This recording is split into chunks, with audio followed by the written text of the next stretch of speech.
Hello coding stars, welcome back. इस lecture में हम बहुत ही इंपॉर्टेंट इंटरव्यू क्वेश्चन को कवर करेंगे। इसमें हम देखेंगे कि इंटरनेशनलाइजेशन क्या होता है। तो चलिए स्टार्ट करते हैं, इसके बारे में हम लोग देखना।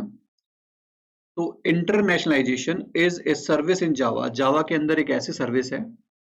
It enables Java application to take input data in a particular local language and to provide output data in the same local language. जैसे मान लीजिए कि आपने एक प्रोडक्ट बनाया, आपने कोई भी एप्लीकेशन बनाई, मान लो कि आपने ऑनलाइन अपना प्रोडक्ट को सेल करने के लिए आपने एक एप्लीकेशन बनाई, ठीक है। अब आप क्या कर रहे हो कि उसे फिलहाल इंडिया के अंदर ही अपना जो प्रोडक्ट है वो सेल कर रहे हो, और जो आपकी जो एप्लीकेशन है, ये जो ऑनलाइन एप्लीकेशन है आपकी, फिलहाल जो है वो इंग्लिश में ही बनी हुई है। यानी कि इसमें जो भी प्रोडक्ट आप शो कर रहे हो या उसकी जो भी डिस्क्रिप्शन है, जो भी जितना कुछ भी आप उसके बारे में बता रहे हो, वो सब किसके अंदर इंग्लिश में है, क्योंकि इंडिया में मैक्सिमम लोग जो है इंग्लिश को समझते हैं, ठीक है।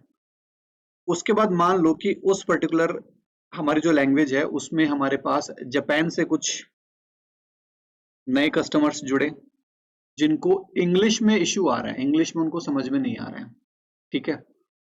तो हम क्या करें, दो तरीके हैं। या तो हम एक और जो एप्लीकेशन हम बना रहे हैं, उसी एप्लीकेशन को हम किस में और बनाएं, हम जापानीज में बनाएं, ठीक है।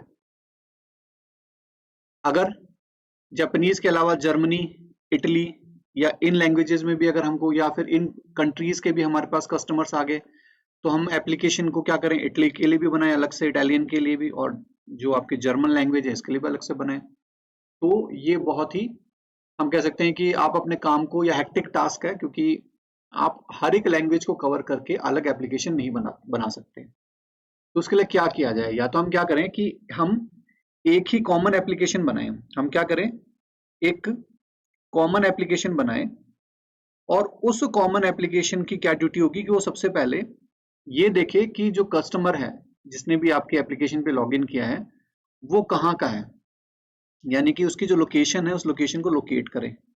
लोकेशन को लोकेट करने के बाद, जैसे मान लो कि वो जापान का है, तो आपकी एप्लीकेशन उसके सामने पहले ही किस में खोले, वो आपको जापानीज में खोल कर दे, यानी कि जो जापान की जो लैंग्वेज है उसमें खोल के दे। अगर वो कहे कि अगर हम वो देखे कि एप्लीकेशन को खोलने वाला जो आपका कस्टमर है उसकी लोकेशन अगर चाइना की है, तो उसको चाइनीज में खोल के दे। तो हम ऐसी एक कॉमन एप्लीकेशन बनाए जो कि लोकेशन के हिसाब से अपनी जो एप्लीकेशन है उसकी लैंग्वेज को चेंज कर दे, डिस्प्ले जो है लैंग्वेज वो बदल दे। तो इसमें इंटरनेशनलाइजेशन का मतलब ये है कि आप एक ही एप्लीकेशन बनाओ, लेकिन वो लोकेशन के अकॉर्डिंग जो आपके जो टेक्स्ट है उसकी लैंग्वेज है वो कन्वर्ट कर दें, ठीक है।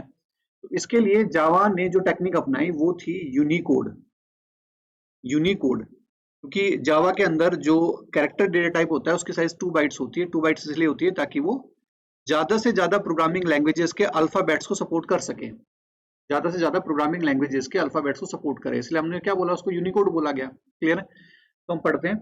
तो ये क्या क्या कह रहा है कि जो सेम जो लोकल लैंग्वेज है उसके अंदर इनपुट अगर ले, वो इंटरनेशनलाइजेशन कहलाता है। कह रहा है कि I have a software product. मान लो कि मेरे पास एक सॉफ्टवेयर प्रोडक्ट है। It has customers all over India, जिसमें पूरी दुनिया से, मतलब पूरी इंडिया से क्या है कि कस्टमर्स हैं। All Indians are able to understand English. जितने भी लोग हैं वो सब इंग्लिश समझने में एबल होते हैं, इंडिया में समझते हैं सब लोग English. So I provided all the products services in the form of English. तो मैंने क्या किया कि अपनी एप्लीकेशन के अंदर जितने भी सर्विसेज थी उस पर्टिकुलर प्रोडक्ट से रिलेटेड, वो सब हमने इंग्लिश में प्रोवाइड करवा दिया। लेकिन वन फाइन डे, बोले एक दिन क्या हुआ कि found customers from Japan, Germany, Italy, and these customers are not good in English. तो हमको जो कंट्रीज दिखा रहा है, जापान दिखा रहा है, जर्मनी दिखा रहा है, इटली दिखा रहा है, यहाँ से हमको कस्टमर मिले, लेकिन ये इंग्लिश में ज्यादा अच्छे नहीं है और हमारी एप्लीकेशन इंग्लिश में है, and they are unable to understand my product services, और वो मेरी प्रोडक्ट की सर्विसेज है उसको नहीं समझ पा रहे हैं। तो उसका सोल्यूशन क्या निकाला जाए, उसके लिए क्या किया जाए। तो उसके लिए क्या किया गया कि का जो सोल्यूशन है वो क्या है कि आई can prepare A separate product for each and every customers language, but it is not suggestible. कह रहा है कि या तो मैं क्या करूं कि जो मेरा जो प्रोडक्ट है, यहाँ सेपरेट प्रोडक्ट का मतलब ये है कि सेपरेट एप्लीकेशन की, तो मैं अपनी ऐप जो है हर एक लैंग्वेज के लिए या हर एक कस्टमर की जो लैंग्वेज है उसके लिए अलग से प्रोडक्ट बनाऊं, तो ये तो सजेस्ट नहीं करेंगे कि, क्योंकि आपके लिए हेक्टिक हो जाएगा, ज्यादा आपको बहुत ज्यादा मेहनत करनी पड़ेगी, बहुत ज्यादा काम करना पड़ेगा इसके लिए। या फिर क्या करें, I can prepare a single product, या तो हम एक सिंगल प्रोडक्ट बनाएं, but it has to understand customers locality. इससे में क्या होगा, लेकिन उसको कस्टमर की लोकेलिटी को समझना पड़ेगा, उसकी लोकेशन को समझना पड़ेगा कि वो कहाँ से है, किस लोकेशन का कस्टमर है, चाइना का है, इंडिया का है, या जर्मनी का है, कहाँ का है।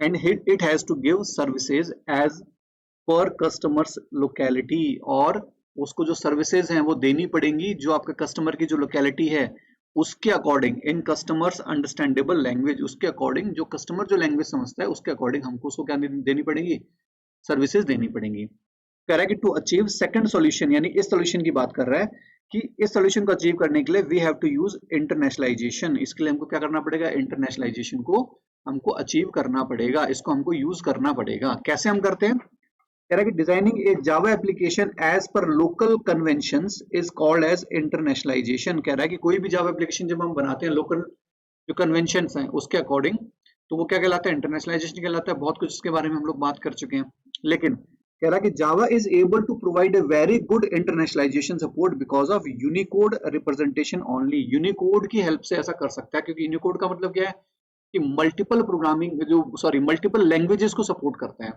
मल्टीपल लैंग्वेजेस के जो अल्फाबेट्स हैं वो इस यूनिकोड जो है यूनिकोड की फॉर्म में होते हैं, ठीक है। तो जो प्रोग्रामिंग लैंग्वेज यूनिकोड को सपोर्ट करती हैं वो मल्टीपल लैंग्वेजेस को सपोर्ट करती हैं और उतना ही अच्छा इंटरनेशनलाइजेशन हमको प्रोवाइड करवाती हैं, ठीक है। तो आई होप कि इंटरनेशनलाइजेशन आपको समझ में आया होगा कि जो इंटरव्यू के पॉइंट ऑफ व्यू से बहुत इंपॉर्टेंट क्वेश्चन है। क्लियर है, थैंक यू।